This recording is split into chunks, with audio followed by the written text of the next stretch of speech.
이번 이달의 방송기자상의 이제 수상작이 4편, 수상팀이 이제 4팀인데요. 이 중에 3편, 3팀이 내일 또 프레스센터에 가셔서 한국기자협회에서 주는 이달의 기자상 수상하셔야 됩니다.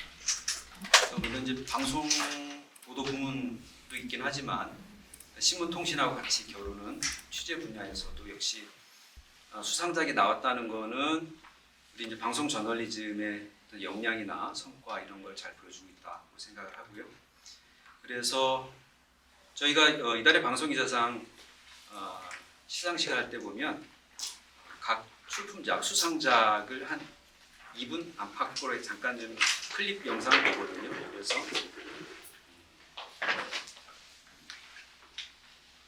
나뿐만 아니라 오늘 여기서 이제 수상의 영예를 안게 되신 다른 분들의 작품 어떤 건지 같이 보고, 특히 이런 좋은 저널리즘이 외면당하고 있는 게 언론의 신뢰도 문제와 관련해서 되게 중요한 이슈인데요. 그래서 작년부터 이제 포털에 얘기를 해서 시상식이 있으면 이달의 방송기자상하고 이달의 기자상 이제 코너가 열립니다. 그래서 여러분들의 좋은 저널리즘 성과가 다시 한번 시장에서 환기될 수 있도록 그렇게 하고 있는데요. 그래서 어떤 작품인지 이따 보시면 될 것 같고, 저는 인사 말씀을 드릴 때 대개는 이제 지역 기획 보도 부문이나 지역 취재 보도 부문에 대해서 말씀을 많이 드리는데, 왜냐하면 되게 어려운 취재 환경에서 놀라운 성과를 보여주시기 때문입니다. 지역 기획 보도 부문에서 이제 욕창이 온다는, 제가 이제 50대 중반인데 제가 어렸을 때도 드라마에 보면은 욕창이 늘 나오고, 근데 이 보도를 보니까 욕창의 치료나 이렇게 사회적 대응이라고 하는 것은 그 이전과 별 차이가 없는 것 같습니다. 그래서 이번 취재 보면은 이게 욕창이라고 하는 것은 자꾸 몸을 움직여줘야 되는데 돈이 없는 사람들은 그게 어렵다는 것이고, 또 취재를 통해서 잘 안 되는 지역이 또 있더라라고 하는 부분을 밝혀 보여주셨습니다. 그래서 저도 알게 된 게 이게 건보 비급여하다 보니까 요만한 연구 하나가 25만 원이라는데요. 미국인 줄 알았습니다. 미국이 감기 상담 잠깐 받으면 한 30만 원 받더라고요. 그래서 그런 문제를 환기시켜 주셨고, 그래서 여쭤보니까 5월 시사교육창에 다큐멘터리로 이렇게 편성이 된 결과로까지 이어졌다고 생각을 말씀드렸습니다. 그래서 지역에서 이렇게 수상하시게 된 두 건의 작품이 사회적으로 큰 반향 일으키고 여러 제도적인 변화로까지 이어질 수 있게 되어서 정말 대단한 성과다 이렇게 말씀드리고 싶고요. 그래서 늘 그렇지만 존경의 마음으로 여러 수상자들께 축하 인사드리겠습니다. 고맙습니다. 한국방송학회장을 맡고 있는 강렬은 저희가 시스템이 방송학회장이 단연적으로 심사위원장을 하게 되어 있거든요. 그래서 이제 교수님들하고 그다음에 현재 계신 각 분야 방송사를 대표하시는 심사위원님하고 풀이 구성이 돼서 매번 이렇게 심사를 하는데, 공교로운 거는 정말 제가 심사할 때는 너무나 다 뛰어난 작품들인데도 이걸 어떻게 심사를 할까 고민을 막 하는데, 막상 해보면 여기 오늘 이제 수상하시는 분들 수상도 그렇지만 보는 눈들이 되게 비슷하다. 일치도가 굉장히 높아요. 그래서 심사 이런 상에 대한 나름대로 심사 과정이나 신뢰도가 있다고 충분히 믿으셔도 되고, 오늘 수상하신 분들은 충분히 그런 만한 자격을 다 갖춘 작품들이다, 이렇게 자긍심을 가져도 적절하다고 생각합니다.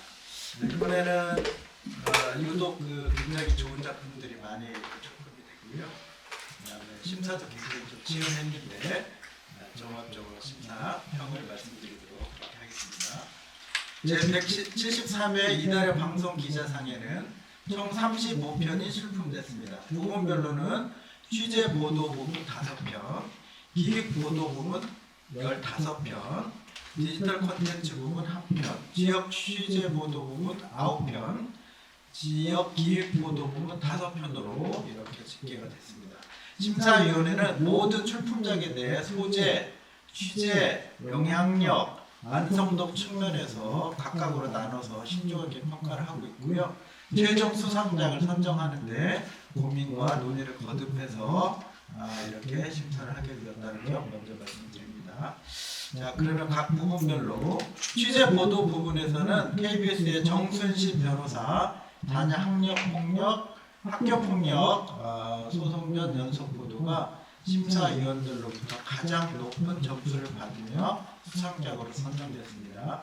이 기사는 학교 폭력과 민사 검증의 문제로 국민적 관심을 끄는 중요 사건을 치밀하게 취재해서 임명 취소를 이끌어냈다는 점에서 좋은 평가를 받았습니다. 소재, 취재, 영향력 모든 심사 영역에서 뛰어난 작품이라는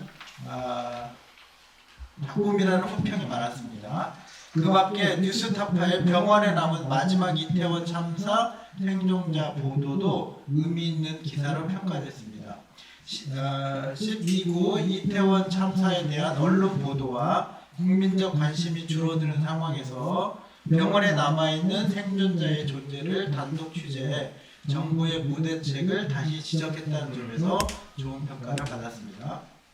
자, 기획보도 부분에서는 MBC의 전국 지자체장 관영차 보고서가 수상작으로 선정됐습니다.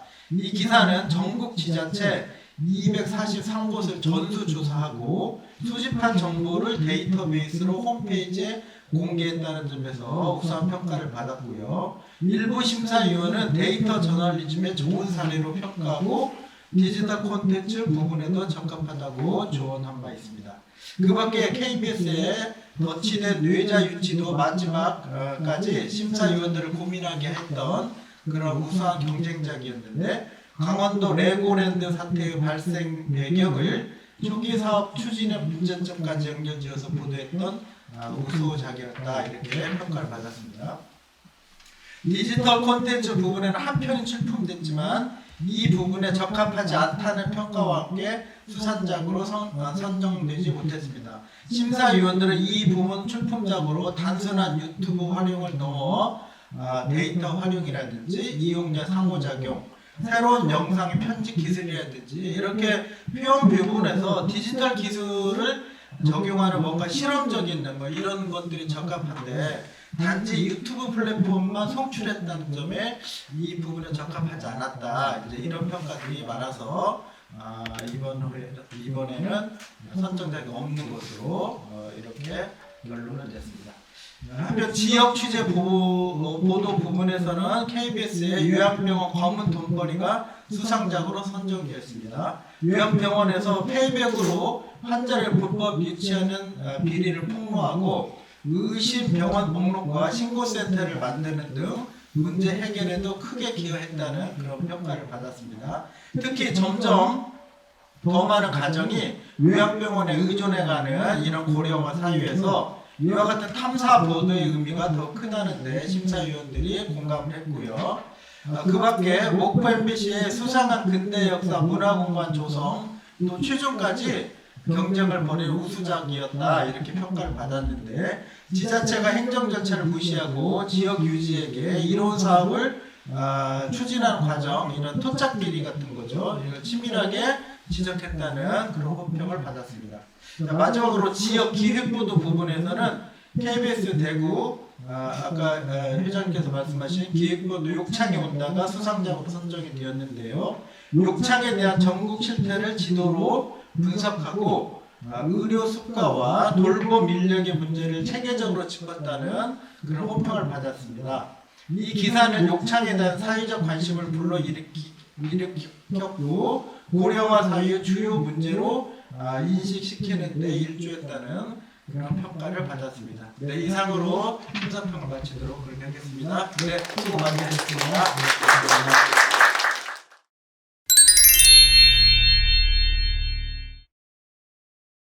2017년 한 유명 사립고에 입학한 정순신 변호사의 아들은 동급생 A군을 1년 가까이 괴롭혔습니다. 피해 학생은 심한 공황 증세 끝에 극단적인 선택까지 시도했고 결국 학교폭력위원회는 이듬해 3월 정군의 전학을 결정했습니다. 하지만 끝이 아니었습니다.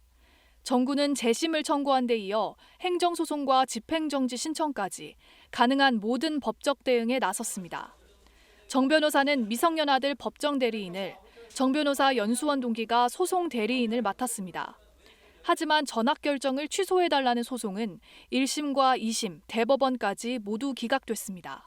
경찰청은 이번 인사검증 과정에서 이 같은 상황을 전혀 파악하지 못했습니다. 정 변호사가 이렇게 임명 하루 만에 낙마한 것은 해당 사건에서 가해자 아버지인 자신의 행동이 속속 드러나게 됐기 때문으로 보입니다.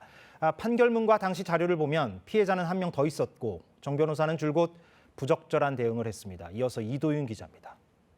거듭 사과한다면서도 국가수사본부장 임기는 예정대로 시작하는 듯 했습니다. 하지만 돌연 사의를 밝힌 데는 추가로 의혹이 제기될 수 있다는 부담이 작용한 걸로 보입니다. KBS는 2018년 유명 자사고의 학교폭력대책자치위원회 회의록을 입수했습니다. 당시 정 변호사는 사과보다는 아들이 책임을 줄이는 데 주력했습니다. 법적 전문성도 적극 활용한 걸로 보입니다. 첫 학폭위에 직접 참석하기도 했습니다.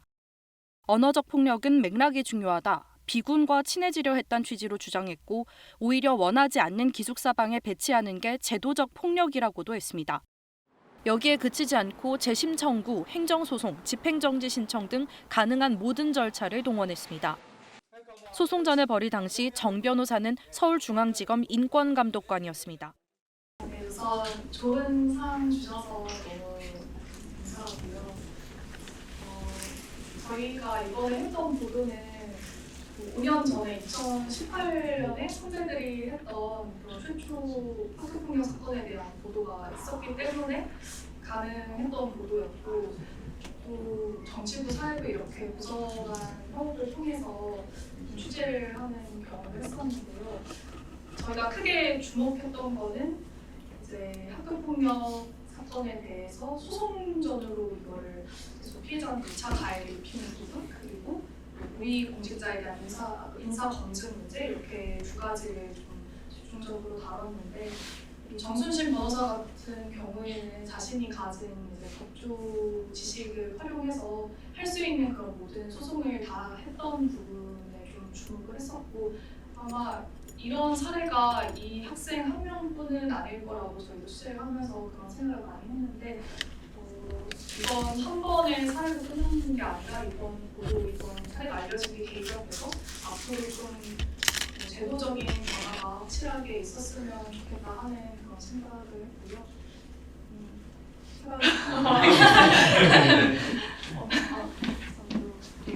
네, 말씀하셨던 것처럼 이게 정순신 변호사 한 명만의 문제가 아니라 굉장히 만연한 문제고 그리고 사실상 대입과 대학이 그 불을 되물림하는 좀 굉장히 큰 수단으로 쓰이고 있는데 그 대입에 대해서도 이 아이가 잘못을 했음에도 불구하고 그걸 좀 지워주는 부모님의 재력이나 법적인 지식 이런 거를 지워주는 것들이 굉장히 만연한 것 같아서 이 보도를 계기로 해서 좀 그런 소송적 난발을 줄일 수 있었으면 좋겠습니다.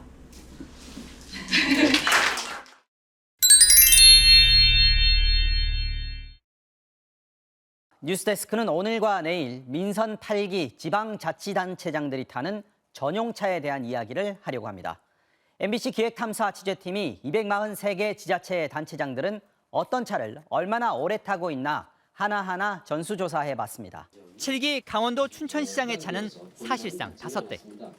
취임 초엔 전임 시장이 타던 체어맨과 새로 산 K5 하이브리드를 타다 1년 뒤엔 전기차 니로와 휘발유차 카니발을 샀고 다시 2년 뒤엔 수소차 넥소를 구입했습니다. 이 중에 2019년 5,100만 원을 주고 산 카니발에는 1,500만 원짜리 안마의자를 설치했다가 예산 낭비라는 비난이 일자 타지 않았습니다. 임기 중에 새로 차량 넉 대를 사는 데 쓴 예산은 1억 9천만 원이 넘습니다. 부산시청 주차장에 세워진 고급 승용차. 시장 전용차로 지난 2018년 8,700만 원을 주고 샀는데 최근 10개월 동안 운행한 날이 30일도 안 됩니다. 운행 일지를 보니 2020년 오거돈 전 시장이 물러난 뒤 이듬해 당선된 박형준 시장이 1년 정도 타다 지난해 재선 뒤부터는 타지 않습니다. 박 시장은 대신 9천만 원짜리 전기차를 새로 샀습니다. 현재 정부의 공용 차량 관리 규정상 전용차는 최소 8년, 12만 킬로미터 이상은 타야 다른 용도로 바꾸거나 교체할 수 있습니다. 하지만 8년 전 생긴 이 규정을 지자체 규칙으로 만들어 놓은 곳은 243개 지자체 중 20곳밖에 안 됩니다. 지난해 7월 8기 지자체장들이 취임한 뒤 전용차 교체는 계속되고 있는데 정부 규정을 적용하면 11월까지 전용차를 바꾼 40곳 가운데 30곳은 기준을 지키지 않았습니다. MBC 뉴스 남지현입니다. 실은 저희가 경쟁작이 이 부분에 너무 많아가지고요. 솔직히 KBS 보도 때문에 저희 받을 기대를 하나도 못했었는데 상호주도 너무 감사드립니다. 발품을 많이 팔아서 고생했다라고 생각합니다. 오히려 이 다른 좋은 작품들하고 경쟁할 수 있어서 되게 좋았고요. 네, 정말 기대를 안 했는데 감사합니다. 아까 회장님이 아까 물어보셨는데 어떻게 취재를 했느냐, 어떻게 차에 안에 들어갔느냐. 그래서 가가지고 무작정 들어가겠다 한 건 아니었고요. 저희가 이제 데이터로 가지고 있는 게 있으니까 서로 할 얘기가 더 이상 할 얘기가 없는 거예요. 이게 얼마가 됐고, 그러니까 거기도 뭐 어떻게 다른 핑계나 변명은 이럴 게 없으니까 나중에 이제 무너지듯 이제 다 보여준 거죠. 여기 있다, 저기 있다. 그리고 사실 가서 들이닥치지 않았고 몇 번을 설득을 해서 꼭 확답을 받고 움직였습니다. 네. 그래야 서로 불편하지 않고 확실히 더 많은 것들을 찍을 수 있을 것 같아서 그렇게 했고요. 아무튼 그래서 고생을 했는데 아까 박 회장님 말씀하셨던 것처럼 잠시만 10분 정도는 아주 고생했다라고 좀 자축을 하도록 하겠습니다. 너무 감사드리고, 그리고 저희가 주목을 했던 건 사실 예산을 받기도 힘들지만 공무원분들이 받기도 힘들지만 저희가 이번에 확인해봤더니 그걸 어떻게 쓰는지를 확인하는 게 더 힘들더라고요. 그래서 다음에 이거 좀 잘 써줬으면 좋겠다. 기자들이 이 고생 안 했으면 좋겠다 하는 생각이 좀 들고요. 아무튼 감사합니다.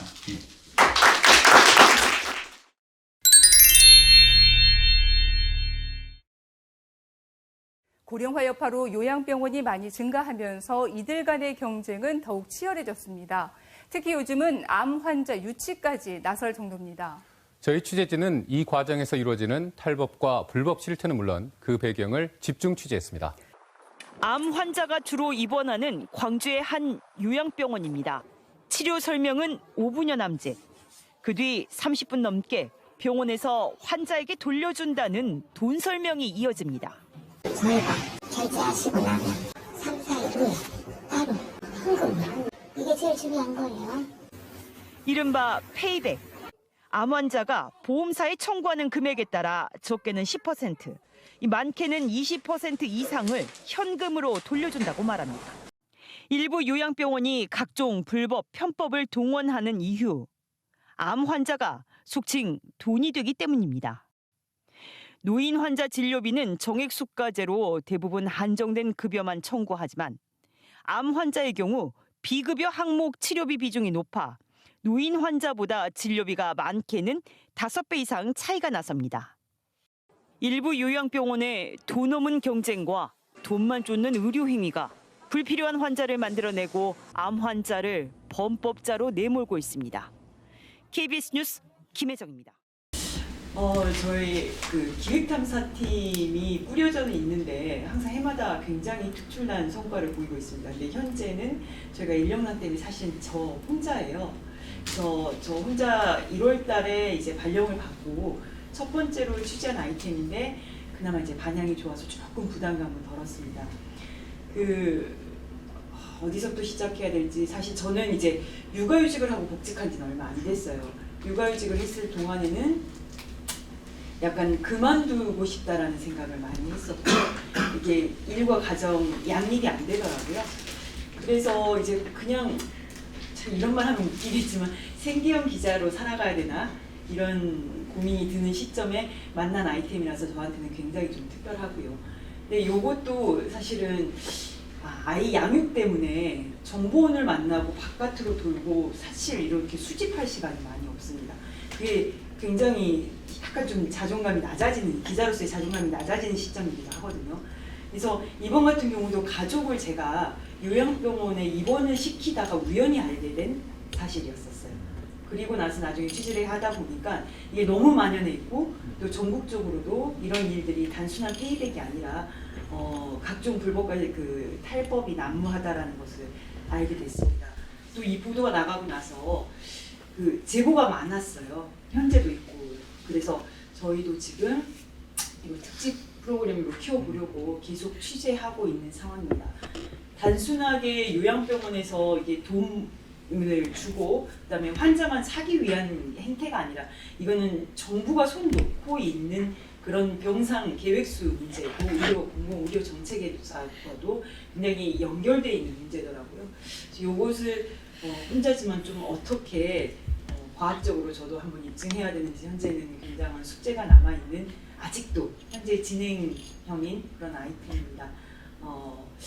많은 도움을 받아야 될 것 같아요. 그래서 지금은 저희 어떻게 보면 지금 거의 20년차 가까이 돼가고 있는데 굉장히 항상 처음 하는 기분이더라고요. 육아휴직 끝나고 돌아오면 다시 그 제로 세팅이 된 기분이고 이제 지금 약간 한 1, 2년 차 기분으로 다시 뛰고 있습니다. 네, 감사합니다.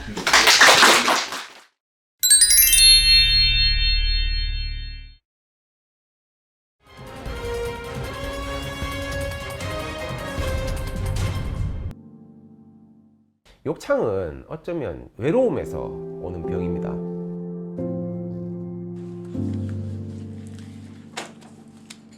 좀 혼자 지내시는 장애우분들, 본인 엉덩이 뒤쪽에 욕창이 잘 생기는 부위까지 잘 발견을 못합니다. 그래서 좀 안타까운 경우는 뭐 옷 갈아입는데 무슨 냄새가 이상해서 왔어요 하면 뒤에가 완전 괴사되어서 좀 표현이 그랬습니다만 거의 뭐 썩어서 오시는 경우도 있습니다. 매년 5%에서 10% 이상씩 증가하고 있다고 되어 있거든요. 그에 반해서 욕창 관리나 치료, 수술법 등은 기존 10년 전, 20년 전과 크게 달라진 게 없습니다. 무엇보다 비싼 치료비와 간병비는 환자와 가족을 욕창이 만든 수렁으로 밀어냅니다. 사실은 돈 없는 사람들은 몸으로 때울 수밖에 없는 구조고요. 그러면 가족들은 자기 생계를 포기하고 환자 옆에 계속 매달려야 된다는 이야기죠. 그건 보험이 안 되는 거래요. 진짜 본인이 아프면 집한채 날린다고 그런 얘기가 거짓말이 아니에요. 진짜 집한채 날려요. 사회 빈곤층 그리고 의료 소외계층에 있어서는 훨씬 높은 빈도가 발생하고 있기 때문에 이런 의료 불평등, 의료 불균등에 대해서는 공공의료적인 측면에서 반드시 해결해야 될 문제라고 생각합니다.